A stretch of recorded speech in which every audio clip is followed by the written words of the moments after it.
Welcome to Vidyapeeth by Partha. তোমাদের Vidyapeeth by পার্থতে সবাইকে স্বাগত জানাচ্ছি। আমরা গ্রাম পঞ্চায়েতে একটা সিরিজ চালাচ্ছি যেখানে 25টা করে প্রশ্ন আলোচনা করি প্রতিদিন। তো এখানে আমি এর আগে 3টে ভিডিও দিয়ে এসেছি, আজকে 4 নম্বর ভিডিও, এবং এই 4 নম্বর ভিডিওতেও কিন্তু আমরা গ্রাম পঞ্চায়েতের মোস্ট 25টা প্রশ্ন আলোচনা করতে চলেছি। ঠিক আছে, তো তোমরা যারা নতুন তারা অবশ্যই সাবস্ক্রাইব করবে এবং পুরো ভিডিওটা শেষ পর্যন্ত দেখো। ঠিক আছে, এবং অবশ্যই কিন্তু শেষের প্রশ্নগুলো খুবই ইম্পর্টেন্ট প্রশ্ন, এবং তার সঙ্গে কিন্তু তোমরা ফ্রি থেকে অবশ্যই কিন্তু নোটসও পেয়ে যাবে। ঠিক আছে, তো চলো আজকের প্রথম প্রশ্ন দেখো, কোন নদীকে বাংলার দুঃখ বলা হয়? বলো, বাংলার দুঃখ কোন নদীকে বলা হয়? তিস্তা, দামোদর, গঙ্গা না মহানন্দা? দেখো, বাংলার যদি বলা হয় থাকে দুঃখের নদী, তখন কিন্তু অবশ্যই আমরা সবাই জানি দামোদর। দামোদর নদীকে বলা হয় থাকে কি বাংলার দুঃখ, তাই না? এবং তিস্তাকে মনে রাখবে ত্রাসের নদী বলা হয়, ত্রাসের নদী বলা হয় থাকে তিস্তাকে। ঠিক আছে, এবং গঙ্গা নদী আমরা জানি আমাদের ভারতবর্ষের সবচেয়ে দীর্ঘতম নদী। তাহলে এখানে সঠিক অ্যান্সার কিন্তু দামোদর। দামোদরকে বাংলার দুঃখ নদী বলা হয় কারণ এখানে প্রচুর বন্যা হয়। তাই দেখো, সংবিধান দিবস কবে পালিত হয়? দ্বিতীয় নম্বর প্রশ্ন দেখো, সংবিধান দিবস কবে পালিত হয়ে থাকে? 26শে জানুয়ারি, 15ই আগস্ট, 26শে নভেম্বর, 2 অক্টোবর? দেখো, সংবিধান দিবস বলেছে, এখানে দুটো জিনিস মনে রাখতে হবে। একটা হচ্ছে সংবিধান দিবস, আর প্রজাতন্ত্র দিবস, আর একটা প্রজাতন্ত্র, দুটো কিন্তু আলাদা। সংবিধান দিবস হচ্ছে যেদিন আমাদের সংবিধানটা গৃহীত হয়েছিল সেই দিনটা। সেটা কবে বলো তো?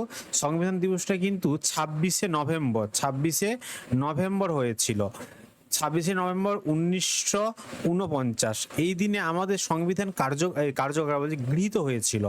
এবং এই যে প্রজাতন্ত্র দিবস যেটা আমি পালন করি 26শে জানুয়ারি, তো সেটা অ্যাকচুয়ালি 1950 সালে 26শে জানুয়ারি যেই দিন আমাদের সংবিধান কার্যকর হয়েছিল। ঠিক আছে, তো সংবিধান যেদিন কার্যকারিতা হয় সেদিনকে আমরা প্রজাতন্ত্র দিবস হিসেবে পালন করি, আর সংবিধান যেদিন গৃহীত হয় সেটা আমরা সংবিধান দিবস হিসেবে পালন করি। তো এখানে সঠিক অ্যান্সার কিন্তু 26শে নভেম্বর। এখানে ভুল আছে, এটা অবশ্যই কিন্তু এটা উত্তর হবে না, উত্তর হবে 26শে নভেম্বর।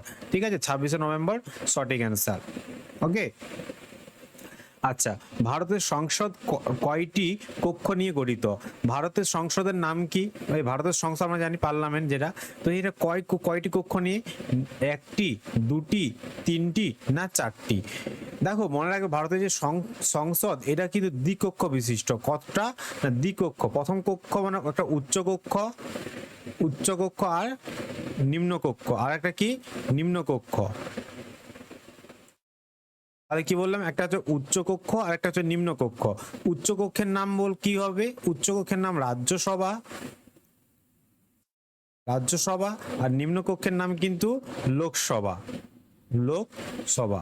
ঠিক আছে, তো যদি বলো কয়টি কক্ষ, তাহলে কিন্তু বলবে যে ভারতের সংসদ কিন্তু 2 কক্ষ, একটা উচ্চ কক্ষ নিম্ন কক্ষ। উচ্চ কক্ষের নাম রাজ্যসভা, আর নিম্ন কক্ষের নাম লোকসভা।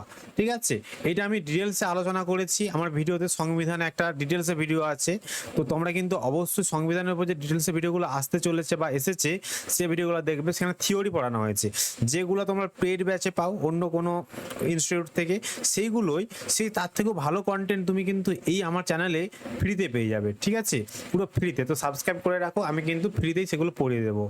ওকে, তাহলে এখানে কিন্তু 2টা। আচ্ছা, সুন্দরবন কোন জেলায় অবস্থিত?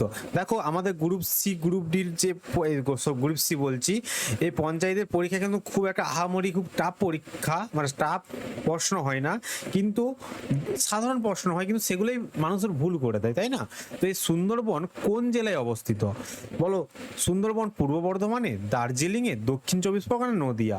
দেখো, পূর্ব বর্ধমান হবে না, দার্জিলিংও হবে না, নদিয়াও হবে না, তো 24 পরগনা। আমি যদি নদিয়ার জায়গায় এখানে উত্তর 24 পরগনা করে দিতাম, তখন কিন্তু অনেক স্টুডেন্টও ভুল করতে হয়তো পারতো, কারণ দক্ষিণ 24 পরগনা না উত্তর 24 পরগনার মানুষ গুলি ফেলতো, তাই না? তো এখানে মনে রাখবে সুন্দরবন কিন্তু দক্ষিণ 24 পরগনায় অবস্থিত। দক্ষিণ 24 পরগনা। সুন্দরবন কিন্তু একটা ইউনেস্কো হেরিটেজ সাইট। ঠিক আছে, ইউনেস্কো সাইট মনে রাখবে, যেখানে আমরা কি জানি রয়্যাল বেঙ্গল টাইগার পাওয়া যায়।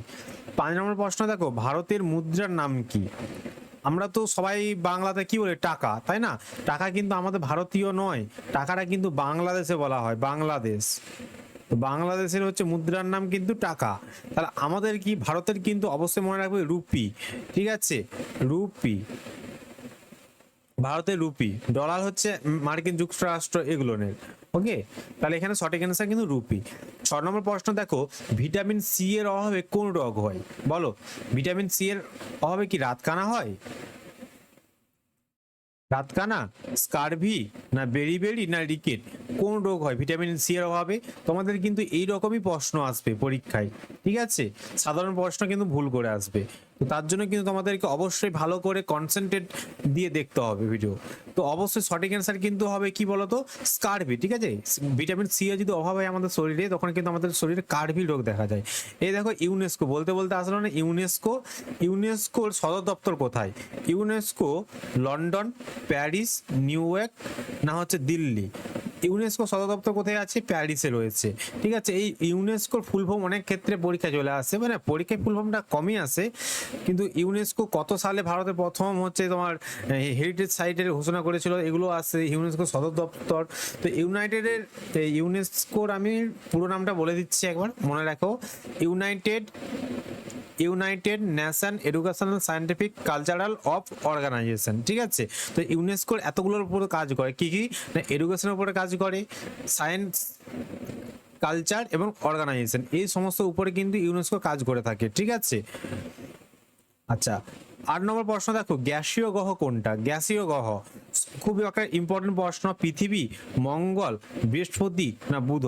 দেখো আমরা যদি সৌরজগৎ পড়ি, আমি ডিটেলসে পড়িয়ে রেখেছি, এটা সূর্য, একটু ভালো করে এটা বুঝবে। আমরা জানি কটা গ্রহ রয়েছে? 8টা গ্রহ, তাই না? 8টা গ্রহ রয়েছে, এরকম ভাবে 8টা গ্রহ রয়েছে, 1 2 3 4 5 6 7 8। এই যে 8টা গ্রহ রয়েছে, প্রথম গ্রহের নাম আমরা জানি বুধ, তারপরে শুক্র, তারপরে পৃথিবী, তারপরে মঙ্গল, ঠিক আছে? তারপরে কি, তারপরে বৃহস্পতি, শনি, ইউরেনিয়াস আর নেপচুন, এরকম ভাবে 8টা গ্রহ রয়েছে। তো এই যে প্রথম 4টে গ্রহ, প্রথম যে 4টে গ্রহ, এগুলো না শিলা দেখা যায়, শিলা, ঠিক আছে? শিলাখণ্ড পাওয়া গেছে, যেমন পাথর মাথর। বাকি যে 4টে গ্রহ, এই 4টে গ্রহকে বলা হয় থাকে গ্যাসীয় গ্রহ, মানে এখানে বেশি গ্যাস থাকে, ঠিক আছে? তাহলে এই 4টের মধ্যে আমি নাম কি বলেছিলাম? এটা বৃহস্পতি, এটা শনি, এটা ইউরেনাস, নেপচুন। দেখো তাহলে এখানে অপশন কি আছে? বৃহস্পতি আছে। আর বাকি এই যে 3টে, এই 3টে কি? এই 3টে হচ্ছে এই গ্রহগুলোর মধ্যে পড়ছে, তাহলে এখানে কিন্তু বৃহস্পতি হবে সঠিক অ্যান্সার। তাহলে গ্যাসীয় গ্রহ কোনটা? অবশ্যই কিন্তু বৃহস্পতি। জল কত ডিগ্রিতে ফুটে? আমরা যখন কোনো উনুনে বা ইন্ডেক্সে যদি জল গরম করতে বসাই, সে যে জলটা ফুটে, সেটা কত ডিগ্রি তাপমাত্রা পরেই কিন্তু জলটা ফুটে বলো তো? 50 degree, 75 degree Celsius, 100 degree Celsius, না 120 ডিগ্রি সেলসিয়াস? দেখো যখন জল ফুটতে শুরু করে, সেটা কিন্তু 100 ডিগ্রি তাপমাত্রায় জলটা ফুটতে শুরু করে, ঠিক আছে? তাহলে সঠিক অ্যান্সার কিন্তু 100 ডিগ্রি। 10 নম্বর প্রশ্ন দেখো তোমাদের জন্য রেখেছি, সূর্যের সবচেয়ে কাছের গ্রহ কোনটা? আমি কিন্তু দেখো এর আগে একটা নোট তোমাদের, এই আগে যে এই ভিডিওটা দেখেছি না, সরি এটা পড়ালাম, দেখো সূর্যের সবচেয়ে কাছের গ্রহ বলেছে সে প্রশ্নটা। তাহলে এই যে সূর্য, এর কাছের গ্রহের নাম কি বলেছিলাম? এটা বুধ, তাই না? তাহলে সঠিক অ্যান্সার ওর ক্ষেত্রে কি হবে? বুধ। তাহলে এখানে ক্ষেত্রে বুধ, ঠিক আছে? আচ্ছা, তোমাদের একটা কমেন্টে আমাকে প্লিজ জানাবে, দেখি কতটা কি পড়াশোনা করেছো তোমরা, যে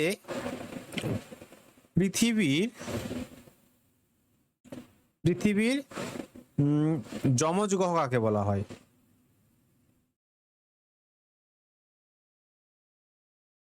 পৃথিবী আর কাকে যমজ গ্রহ বলা হয়, ঠিক আছে? কমেন্টে একটু জানাও প্লিজ। 11 নম্বর প্রশ্ন দেখেছি, যে রক্তের লাল রং কিসের জন্য হয়? আমাদের রক্তের লাল রং, আমার রক্ত কেন অন্য রং কেন হয় না, লালই কেন হয়? সেটা কিসের জন্য? প্লাজমা, হিমোগ্লোবিন, না হচ্ছে প্লেটলেট, না হচ্ছে শ্বেতকণিকা? অবশ্য সবাই জানে যে আমরা হিমোগ্লোবিন থাকার জন্য আমাদের রক্তের রং লাল হয়ে থাকে। 12 নম্বর প্রশ্ন দেখো, ভারতের জাতীয় সঙ্গীত গাইতে কত সময় লাগে? খুব ইম্পর্টেন্ট একটা প্রশ্ন, সবারই জানা উচিত। আমাদের জাতীয় সঙ্গীত কি? জনগণ মন, এটা কত সেকেন্ড লাগে গাইতে? 40, 52, 60 বা 70? কত?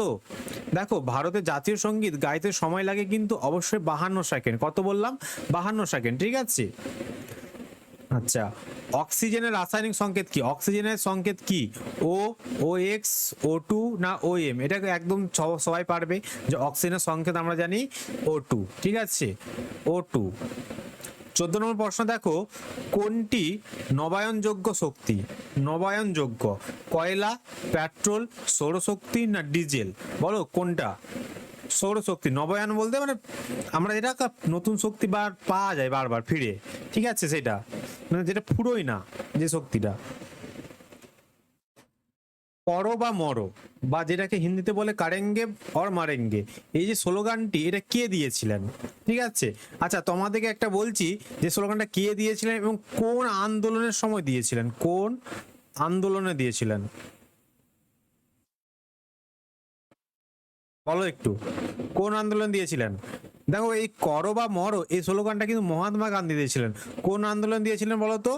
ভারত ছাড়ো, কি বললাম, ভারত ছাড়ো আন্দোলন, ঠিক আছে। এই ভারত ছাড়ো আন্দোলনটা কবে হয় কমেন্টে জানাও,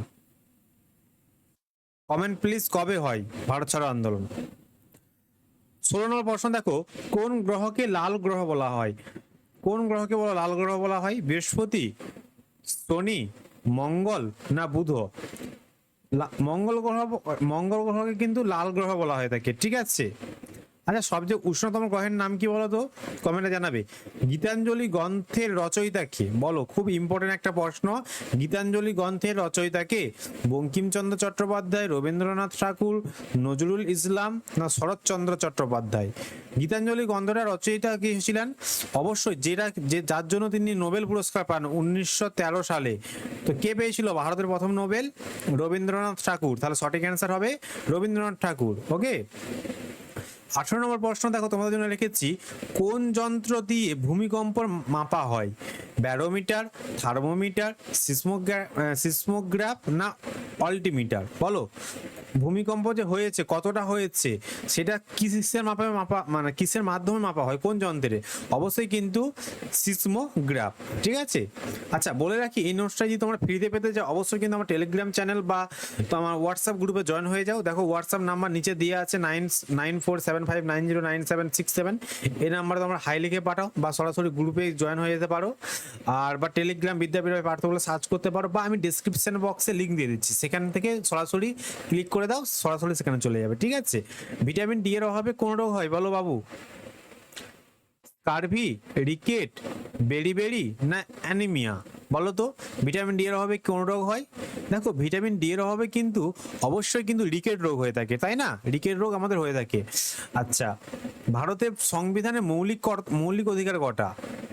অবশ্যই কিন্তু খুব ইম্পর্টেন্ট যে আমাদের সংবিধানের মৌলিক অধিকার, আমাদের অধিকার কটা বলতে পারবে?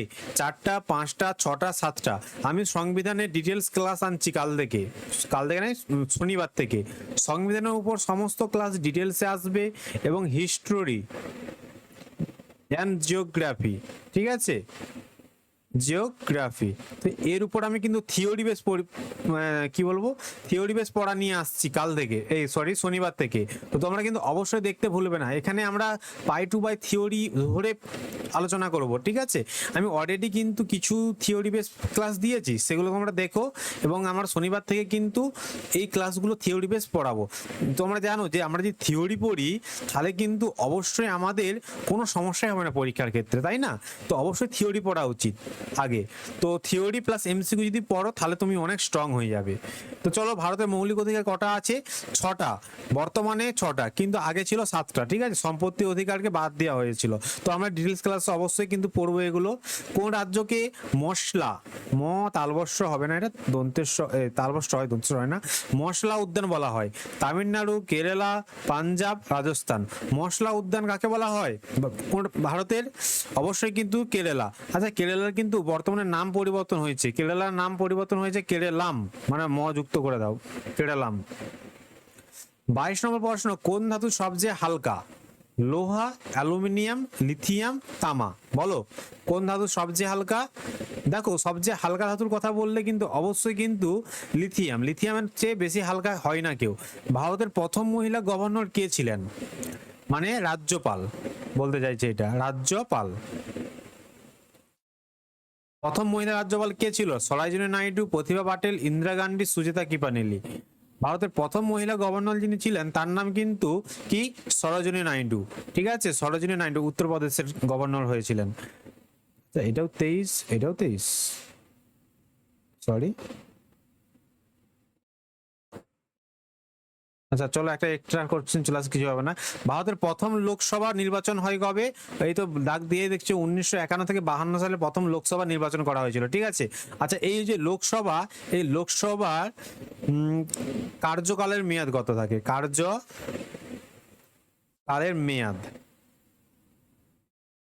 কার্যকালের মেয়াদ কতদিন থাকে আমাকে একটু জানাবে, এবং কত বছর হতে হবে বয়স, কত বছর বয়স হতে হবে এই লোকসভাতে বসতে গেলে? অবশ্যই আমাকে কমেন্ট করে জানাও। ভারতের প্রথম উপরাষ্ট্রপতি কে ছিলেন? ডক্টর রাধাকৃষ্ণন, জাকির হোসেন, ভিভি গিরি, না রাজেন্দ্র প্রসাদ? প্রথম উপরাষ্ট্রপতি কে ছিলেন? প্রথম উপরাষ্ট্রপতি ছিলেন ডক্টর রাধাকৃষ্ণন, মানে সর্বপল্লী রাধাকৃষ্ণন, তাই না? 25 নম্বর প্রশ্ন এবং আজকের শেষ প্রশ্ন, যে মানুষের শরীরে মোট কয়টি হাড় আছে? এটা সবাই পারবে, আমরা তো মানুষ, বলো আমাদের শরীরে মোট কতগুলো হাড় আছে? 206, 208, 210, 211। আমরা বলি না এই তো মেরে 206টা হাড় ভেঙে দেবো, তো তাহলে 206, তাই না? তা 206 হচ্ছে আমাদের শরীরের হাড়ের সংখ্যা। তো আজকে কিন্তু এই পর্যন্ত তোমাদের আমি প্রশ্ন রাখলাম। তো আগের পরের ভিডিওতে আবার 25টা। দেখো আমি বেশি ভিডিওটাকে লম্বা করতে চাইছি না, ঠিক আছে? অল্প করে পড়বো, 25টা করে পড়বো, ভালো করে পড়বো, যাতে আমার যেইটা পড়বো সেটাই ভালো করে হয়ে যায়।